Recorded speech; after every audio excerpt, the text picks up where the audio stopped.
పాకిస్తాన్ గూఢచార సంస్థ inter services intelligence ISI కోసం పనిచేస్తున్నాడన్న ఆరోపణలపై Uttar Pradesh anti terrorism squad ATS Shahzad అనే నిందితుడిని మొరాదాబాద్ జిల్లాలో అదుపులోకి తీసుకుంది. రాంపూర్ జిల్లాకు చెందిన షహజాద్ ఐఎస్ఐ కార్యకలాపాలకు భారత్లో సహకరిస్తున్నట్లు ఏటీఎస్కి పక్కా సమాచారం అందింది. దేశవ్యాప్తంగా పాకిస్తానీ గూఢచార సంస్థల కోసం పనిచేస్తున్న వారిపై కొనసాగుతున్న దాడుల్లో భాగంగానే షహజాద్ అరెస్ట్ జరిగిందని ఏటీఎస్ వర్గాలు తెలియజేశాయి.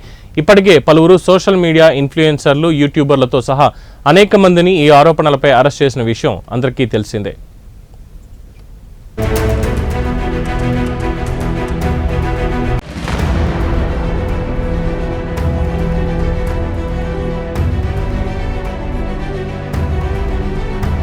కొంతకాలంగా అధికారుల నిఘాలో ఉన్నాడు. ఇస్లామాబాద్ గూఢచార వర్గాల అండతో అతడు భారత్ పాకిస్తాన్ సరిహద్దుల్లో స్మగ్లింగ్కి పాల్పడుతున్నట్టు విశ్వసనీయ సమాచారం అందింది.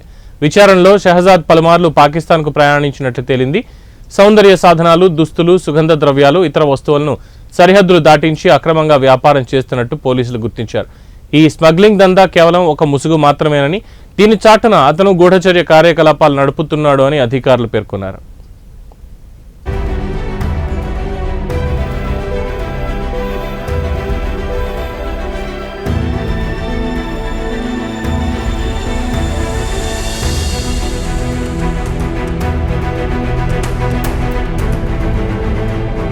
షహజాద్ పలువురు ఐఎస్ఐ ఏజెంట్లతో సన్నిహిత సంబంధాలు ఏర్పరచుకుని భారత జాతీయ భద్రతకు సంబంధించిన సున్నితమైన రహస్య సమాచారాన్ని వారికి చేరవేస్తున్నట్టు ఆరోపణలున్నాయి.